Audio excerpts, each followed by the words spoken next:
corpo terrestre, corpo celestial, corpo glorificado.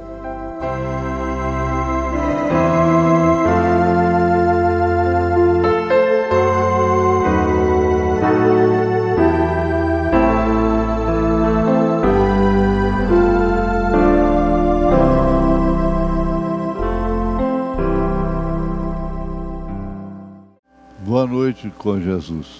Nós estamos no lugar que deveríamos estar. Você deve sentir-se seguro e bem-aventurado e por isso feliz. Porque milhões no mundo dariam tudo para estar aqui, no seu lugar. Mas isso não é para quem quer. Não.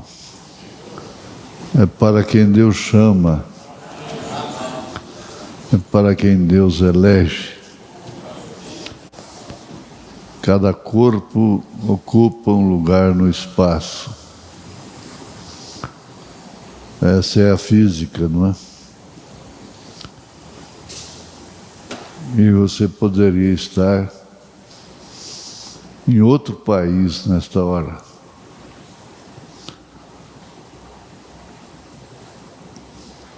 Sem saber o que está acontecendo aqui. Mas você está aqui. Você está ouvindo aí na internet. Não tem barreira. Não. Nós vamos ler a Bíblia, aos Filipenses 3, verso 20. Mas a nossa cidade está nos céus. Vamos ler o 19. O fim deles é perdição.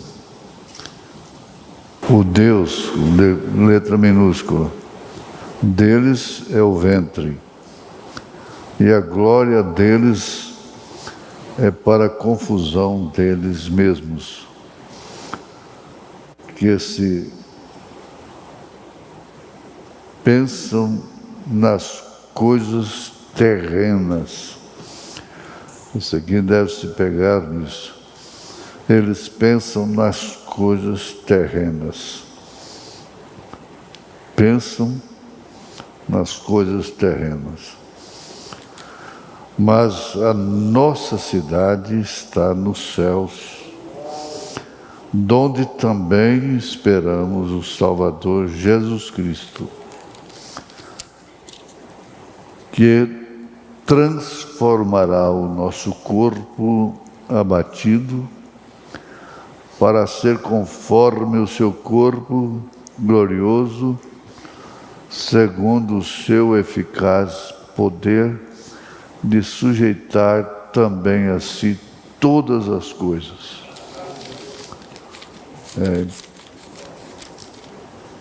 Filipenses 3, 20 e 21. Ó Deus, é a Tua graça que nos permite ouvir estas palavras. Eles pensam naquilo que é terreno, mas Paulo disse que nós pensamos no que é celestial, porquanto temos a graça de receber a mente de Cristo. Somente aqueles que conseguiram essa felicidade de ter a mente de Cristo é que pode pensar na nossa cidade, lá nos céus, na glória eterna, em nome de Jesus Cristo. E enquanto isso dependemos de perdão dos nossos pecados, e gratidão pela cura divina, em nome de Jesus Cristo. Amém. Assentar.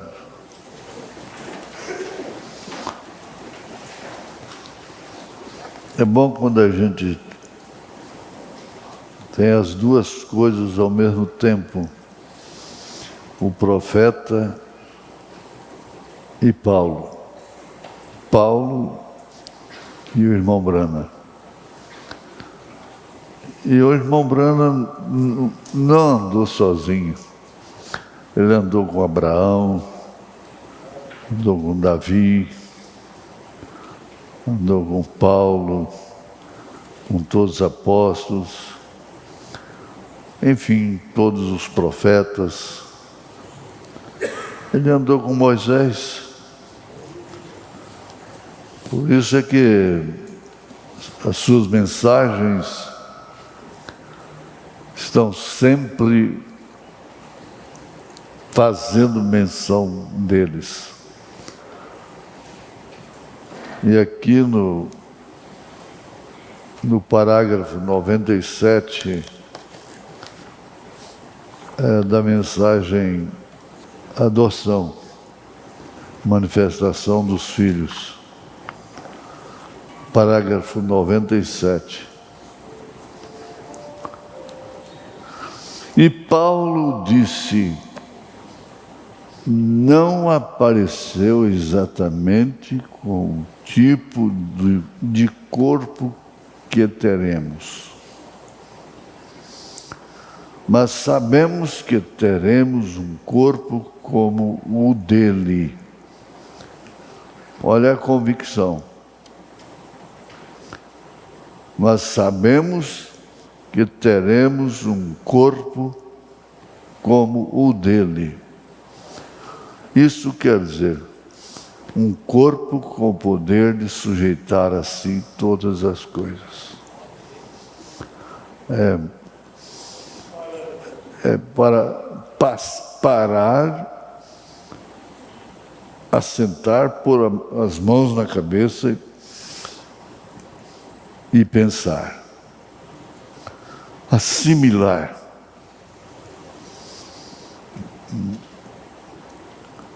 Mas sabemos que teremos um corpo como o dele. O quê? Já teve ele alguma vez aquele corpo de teofania? Sim, Senhor. Sim, Senhor. Quando ele morreu, a Bíblia diz que ele, Jesus, é um pronome pessoal. Ele é um pronome pessoal outra vez. Ele foi ao inferno e pregou as almas que estavam aprisionadas. Deus levou o irmão Brana lá também. Como ele desceu lá e como ele fez isto, ele possuía o sentido do tato.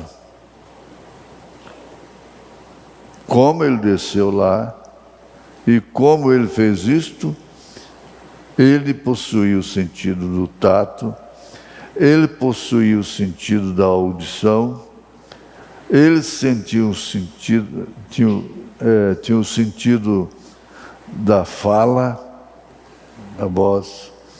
Ele pregou com aquele mesmo tipo de corpo que vi aqueles glorificados outra noite.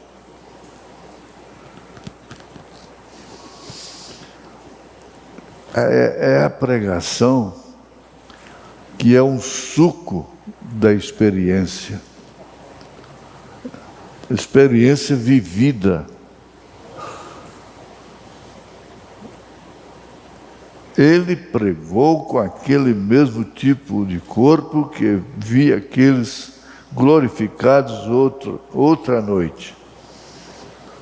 Ele pregou para as almas que estavam no inferno, que não se arrependeram da longanimidade dos dias de Noé.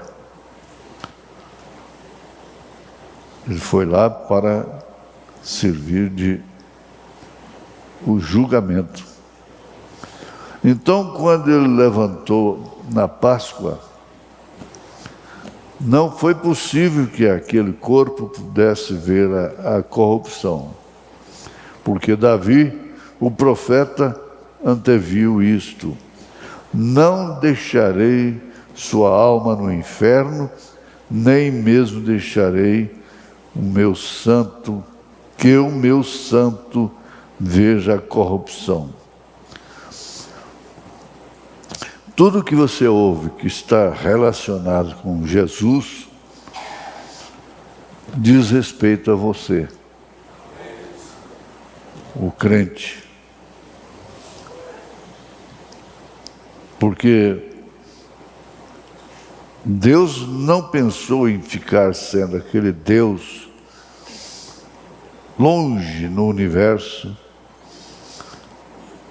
com súditos, com crentes, só falando sobre Ele. Não. Ele pregou, preparando uma esposa, uma noiva, que faria parte, seria membro do seu corpo.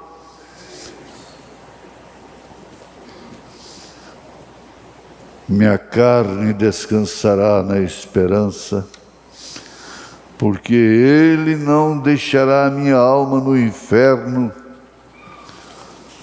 nem deixará que o meu santo veja a corrupção. Ele não se corrompeu na sepultura. E em 72 horas antes que a corrupção pudesse chegar, aquela teofania, aquele corpo que foi e pregou as almas que estavam em prisão, que não se arrependeram na longanimidade dos dias de Noé, levantou outra vez. E no mortal foi colocado a imortalidade. E ele se pôs de pé e comeu. E ele nos disse que ele era um homem, aleluia. Ele assou peixe.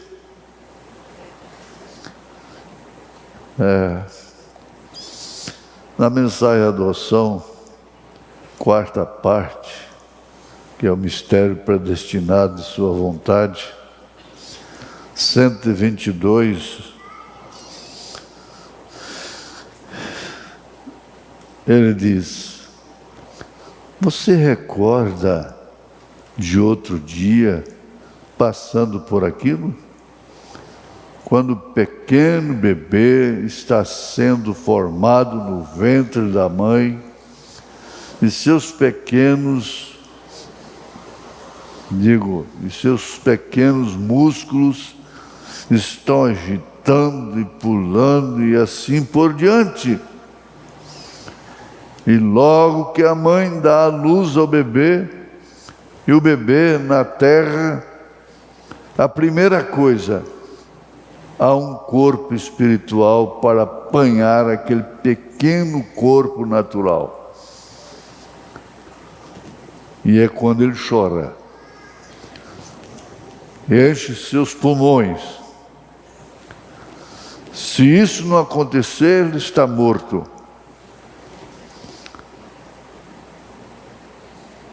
É quando aquele corpo espiritual apanha aquele pequeno corpo natural. Então você não é um qualquer, e nem procede como um qualquer. Então o médico lhe dá uma palmada, bate suas mãos juntas, ou algo para despertá-lo. Irmão Branham arremedando ele, chorando. E imediatamente ali ele irá ao seio da mãe e movendo sua cabecinha para cima e para baixo, no seio de sua mãe, para fazer com que aquelas veias de leite tragam leite. Quem ensinou para ele isso? Assim faz o bezerro, lá.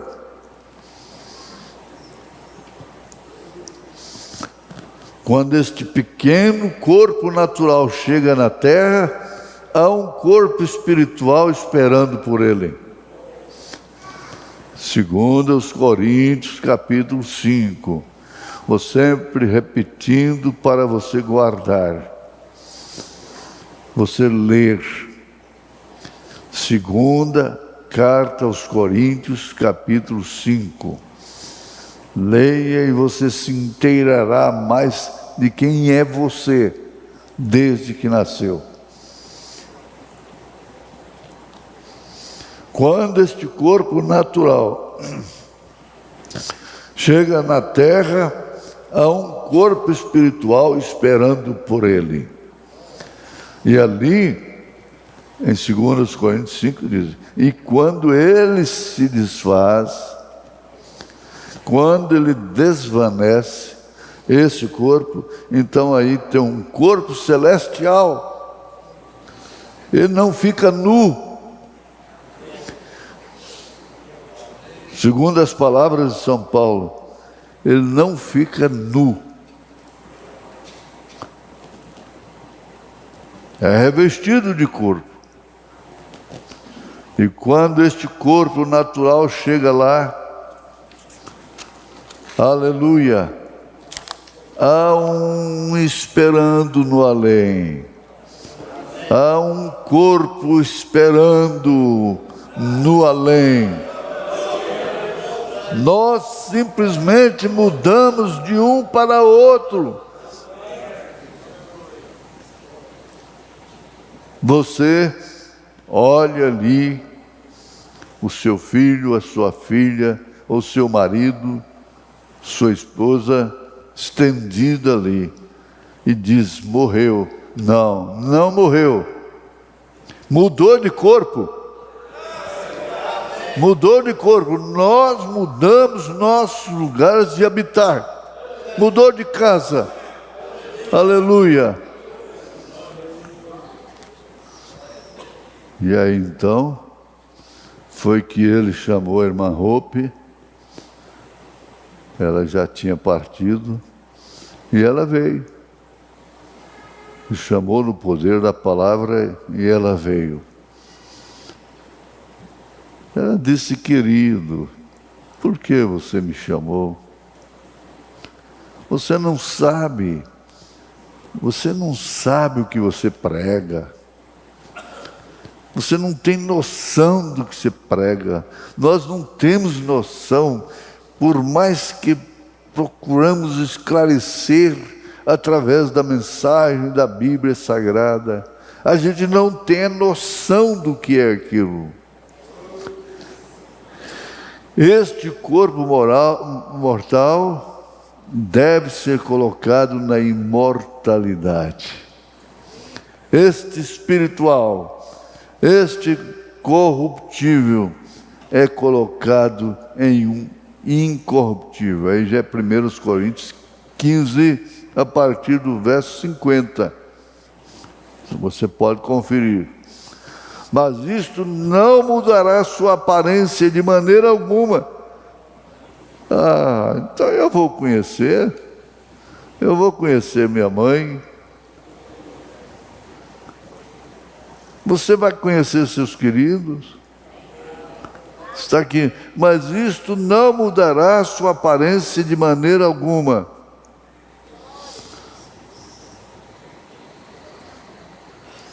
Quero dizer, quando chegar no além, você continuará ter o mesmo Espírito.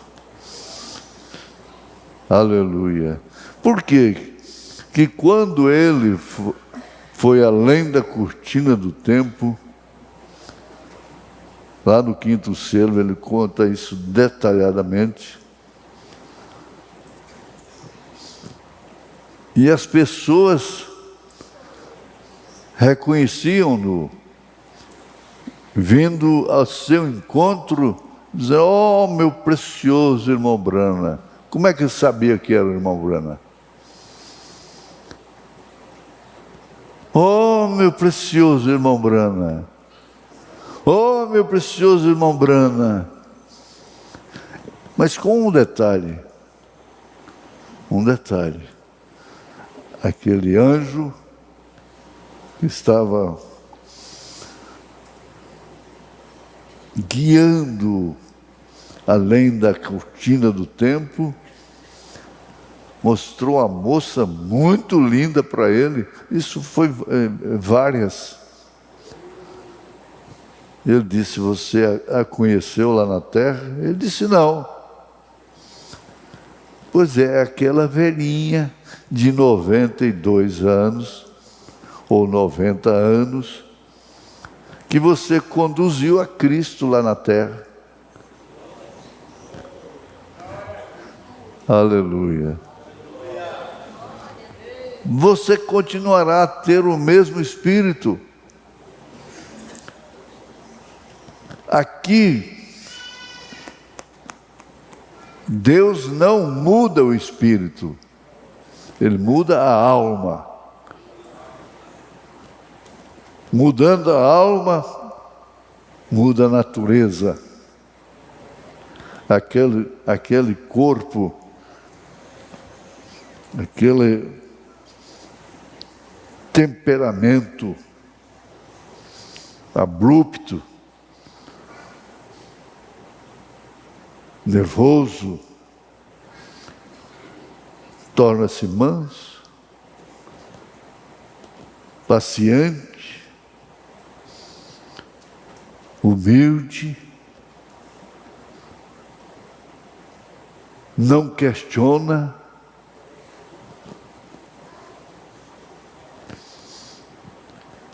não murmura, mas você continua a ter o mesmo Espírito. Agora você não, Cristo mistério em sua palavra, é revelado em sua palavra 25. Agora você não pode pensar com o seu corpo. Você pensa com a sua mente. E lá é onde muitos cristãos simplesmente param. É claro, você pensa com a sua mente. E nós formamos pensamentos e pensamentos. Mas você tem que ter um poste. Quando você acorda daqueles pensamentos, você os apaga com o Calvário. Aquele poste, basta você lembrar do Calvário. Então você tem pensamentos, o que conta é aquele pensamento do Calvário, que produz bons pensamentos, pensamentos de que Ele nos redimiu, pensamentos de que vamos ser transformados. São os melhores pensamentos que se pode pensar aqui. É o pensamento do rapto, do arrebatamento. Oh, glória! Amém. E eles podem, exatamente como o milho no campo e o joio no campo, eles podem ser ungidos pelo mesmo Espírito Santo, pela mesma água, pelo mesmo sol. que o verdadeiro crente está ungido. Eles podem ser ungidos com o mesmo Espírito Santo que o verdadeiro crente está ungido. Mas lá embaixo, dentro daquele próximo estado, o terceiro estado, está a alma, e ela é predestinada por Deus. Lá está onde a verdadeira semente, germe, está colocada lá dentro. Oh, presta atenção, pegue isto. Cristo é revelado em sua própria palavra. Parágrafo 25. E não sabeis. É uma mensagem tremenda. 106, 107, depois 112, 113. Agora que a igreja, que seu propósito inteiro era a igreja, o propósito inteiro, o propósito de Cristo inteiro era a igreja. O seu propósito é o que? É sua família. Porque você trabalha, porque você tem aonde recluir à noite, com sua família, com a sua esposa, com seus filhos. É um propósito natural do homem. E o propósito de Cristo inteiro era a igreja. Ele veio em função da igreja.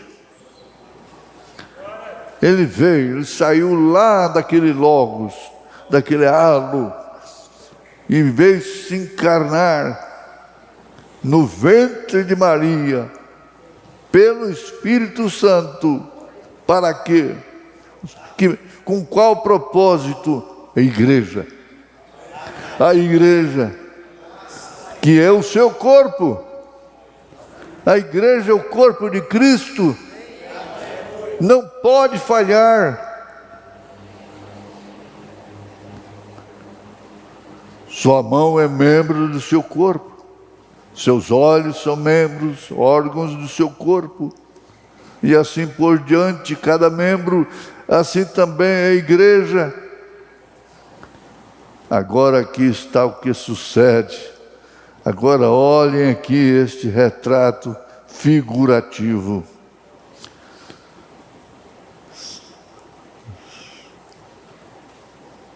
Este homem por fora é de carne. Olha só, esse retrato figurativo. Este homem por fora é de carne. Você pega, é carne. Isso é o que vemos e o que olhamos, que podemos ver. E tem 5 entradas ao corpo. Qualquer menino de primário, igualmente como eu, saberia que há 5 sentidos que controlam o corpo: visão, olfato, paladar, tato e audição. Sem isso não pode um tocar o corpo. Não pode tocar o corpo. Audição, visão, tato, paladar e olfato. Vejam, prove-o, sinta-o. Agora, esse é o mal de fora. Esse é o mal de fora. Esse é aquilo que é inclinação contra Deus. como São Paulo fala aos Romanos, que é a carne, com seus sentidos, é inclinação contra Deus. Agora, a razão pela qual as pessoas hoje, agora não esqueçam isto agora, e verá que o Espírito, qual é a evidência inicial do Espírito Santo?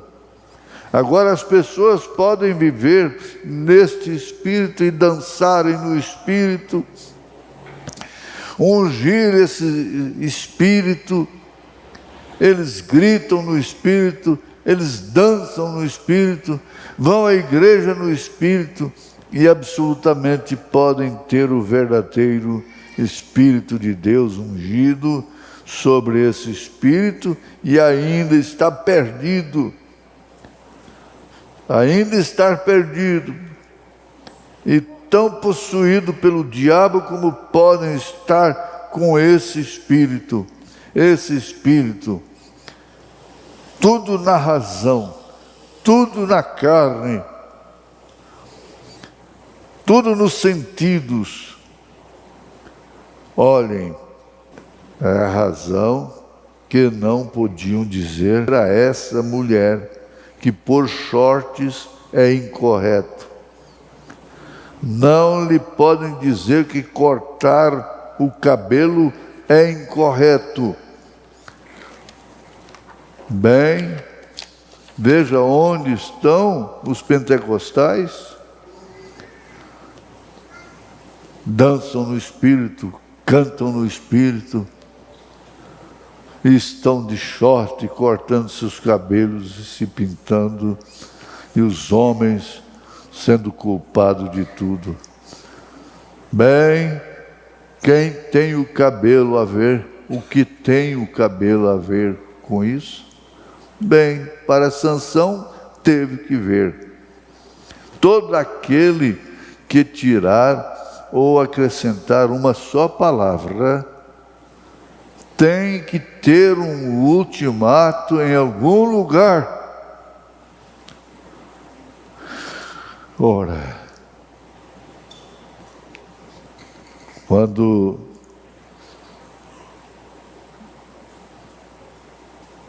esse corpo é discernido, quando os sentidos são discernidos pelo Espírito, você diz, o maior inimigo que eu conheço, e fala seu nome. O maior inimigo que eu conheço não é quem vive me difamando. O maior inimigo que eu conheço chama-se Joaquim Gonçalves. Ele disse, o maior inimigo que eu conheço chama-se William Branham. Paulo disse, miserável homem que sou. Isso é quando tem discernimento do que significa todas as reações somente nos sentidos. Visão, audição, paladar, tato, aquilo que vê.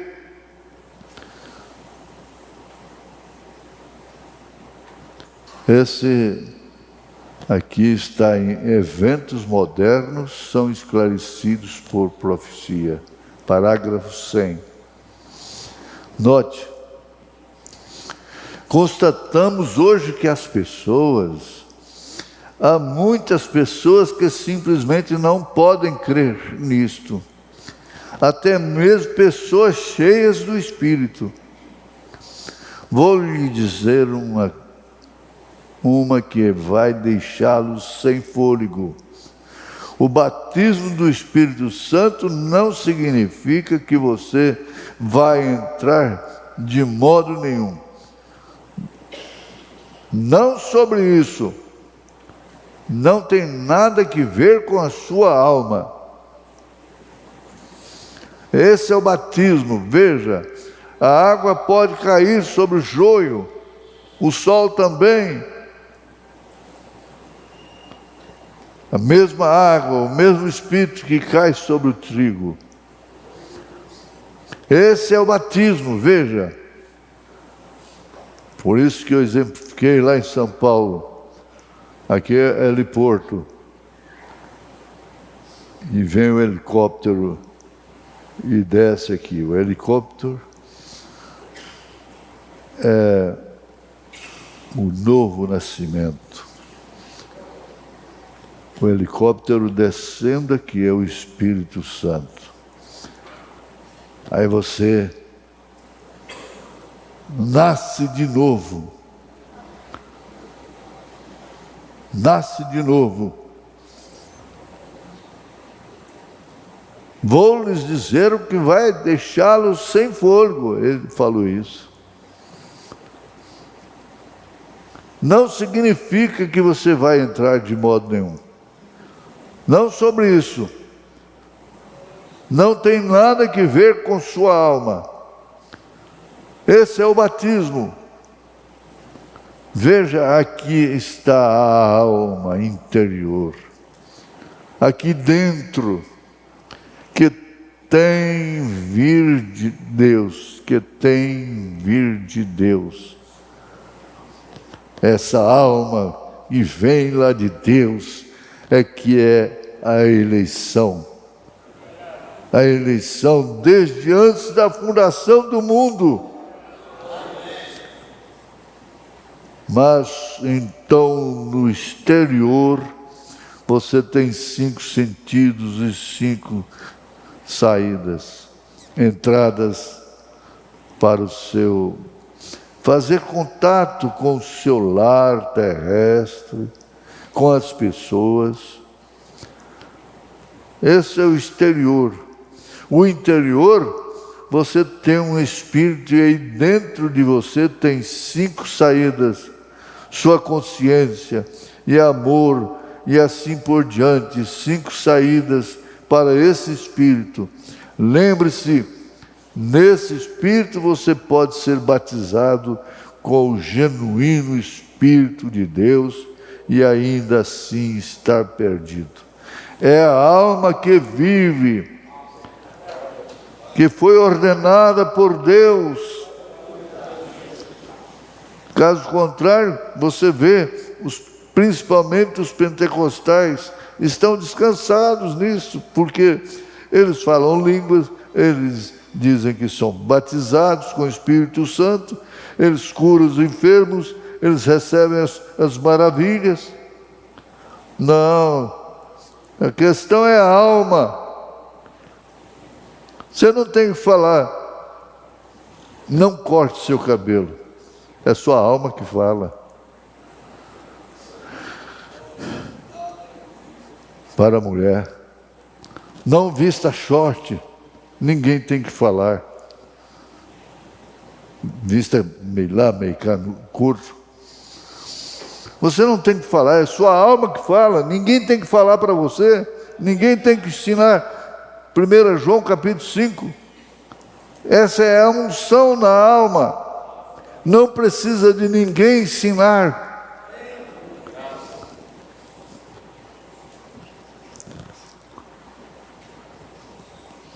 Não profetizou Caifás? Ele era um diabo.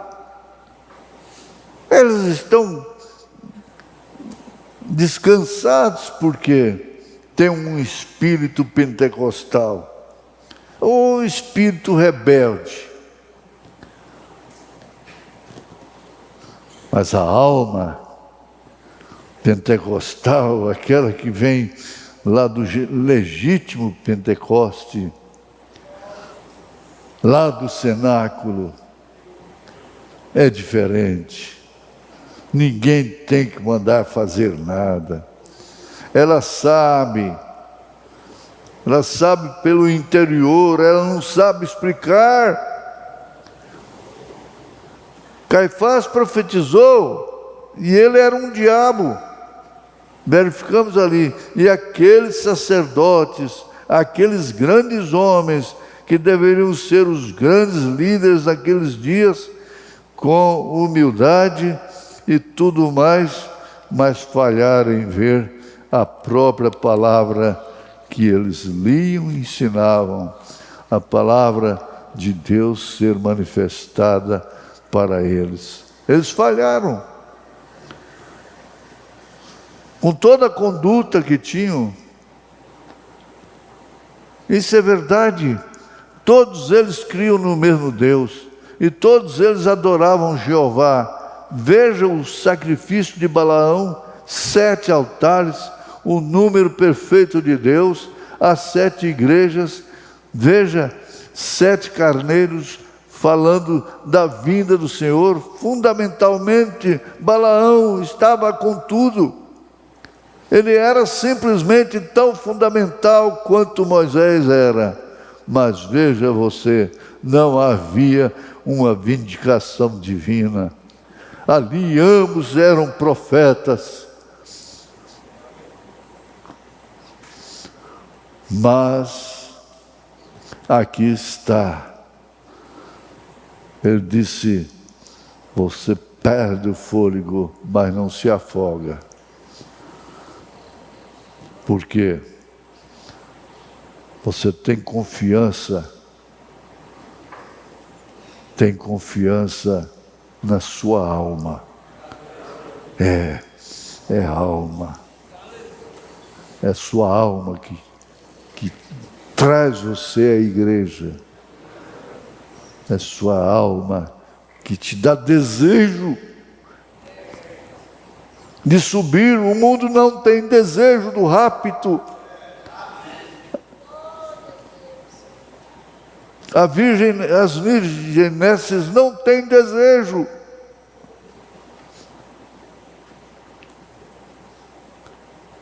Mas, graças a Deus, que aqui está uma identificação espiritual através desta mensagem e que responde à sua alma. Ela tem sede. Bendiz, ó minha alma, bendiz ao Senhor. Não te esqueças de nenhum dos seus benefícios, pois é Ele quem te perdoa, quem te redime do mal. É Ele. Aleluia. Está falando a sua alma. Aleluia. Graças. Amém, Jesus. Se você pensar bem nisso, você vai viver mais seguro, mais segura. Em nome de Jesus Cristo. Amém. Aleluia.